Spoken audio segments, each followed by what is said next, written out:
नमस्कार। आज हम बात करने वाले हैं एक ऐसी किताब की जो सिर्फ किताब नहीं बल्कि एक तरह का घोषणा पत्र है। जी हाँ, ये है रमणिका गुप्ता की 2015 में आई बेहद साहसी और विस्फोटक आत्मकथा आप हुदरी। चलिए इसकी परतों को एक एक करके खोलते हैं। इस किताब की शुरुआत ही बहुत अलग है। इसमें कोई आम सी भूमिका या प्रस्तावना नहीं है। सीधे सीधे हमें ये पावरफुल डेडिकेशन देखने को मिलता है और ये लाइनें पढ़ते ही साफ हो जाता है कि ये किताब उन सभी औरतों को एक सलाम है, एक श्रद्धांजलि है जिन्होंने समाज के बनाए रास्तों को छोड़कर अपनी राह खुद बनाई। तो ये जो नाम है आपूद्री, इसका मतलब क्या है? असल में इसका मतलब होता है कोई ऐसा इंसान जो जिद्दी हो, अक्खड़ हो, अपनी मर्जी का मालिक। और पूरी किताब इसी एक बात के इर्द गिर्द घूमती है कि एक ऐसे समाज में जिद्दी लड़की कहलाने का मतलब क्या होता है, वो समाज जो लड़कियों से सिर्फ सिर झुकाने की उम्मीद रखता है। अच्छा, अब जरा किताब की भूमिका पर नजर डालते हैं।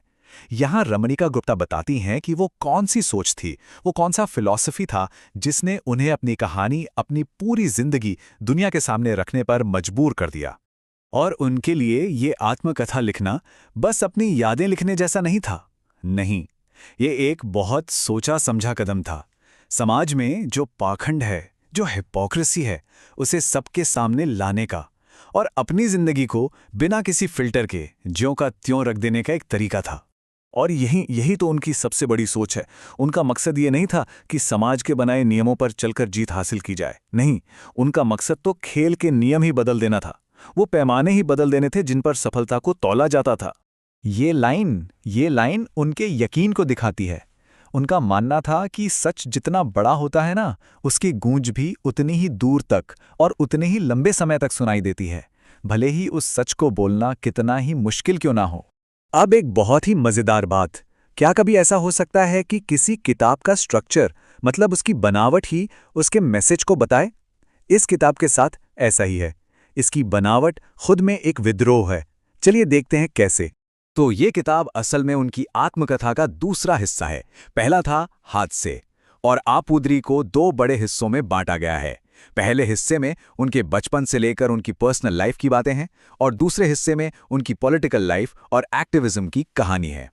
और जरा ये देखिए, पहले हिस्से में 87 सब सेक्शंस हैं। 87! ये नंबर ही बता देता है कि उन्होंने अपनी जिंदगी को कितनी गहराई से, कितनी बारीकी से दर्ज किया है।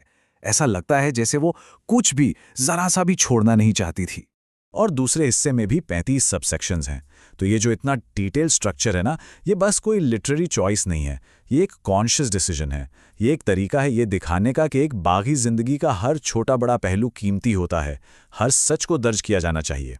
चलिए अब किताब के उस हिस्से पर आते हैं जो शायद सबसे ज्यादा जरूरी और कंट्रोवर्शियल भी है।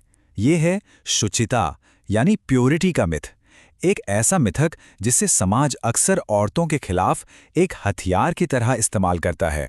गुप्ता साफ साफ कहती हैं कि ये शुचिता कोई ऊपर से आया हुआ गुण नहीं है, ये समाज का बनाया हुआ एक जाल है, एक मिथ है। और इसे बनाया इसलिए गया है ताकि औरतों को कंट्रोल किया जा सके, ताकि मर्दों का दबदबा बना रहे। और यहां समाज का दोहरापन, डबल स्टैंडर्ड बिल्कुल साफ नजर आता है। रमणिका गुप्ता इसी को तो उजागर करती हैं। देखिए, एक ही काम के लिए मर्द को मर्दानगी का सर्टिफिकेट मिल जाता है और औरत, उसे बेवफा, विश्वासघाती, ना जाने क्या क्या कह दिया जाता है। एक ही चीज के दो बिल्कुल अलग अलग मायने। तो सवाल उठता है कि इस शर्म और इस डबल स्टैंडर्ड से आजादी कैसे मिलेगी? गुप्ता इसका एक ही रास्ता बताती हैं, बहादुरी से सच बोलना। यौन संबंधों पर जो पर्दा डाला गया है, उस गोपनीयता को तोड़ना। उनके मुताबिक सच बोलने में ही आजादी है। अब देखिए, कोई भी लेखक अकेले तो नहीं लिखता, उसे प्रेरणा कहीं ना कहीं से मिलती है। तो चलिए जानते हैं कि रमणिका गुप्ता को लिखने की प्रेरणा कहां से मिली। कौन थे वो लोग जिन्होंने उन्हें प्रभावित किया और वो खुद अपने पीछे क्या विरासत छोड़ गईं? ये एक बड़ा ही दिलचस्प किस्सा है। लेखक भारत यायावर ने ही उन्हें कहा था कि आप जिन लोगों के हक के लिए इतनी लड़ाई लड़ रही हैं, उनके बारे में लिखती क्यों नहीं?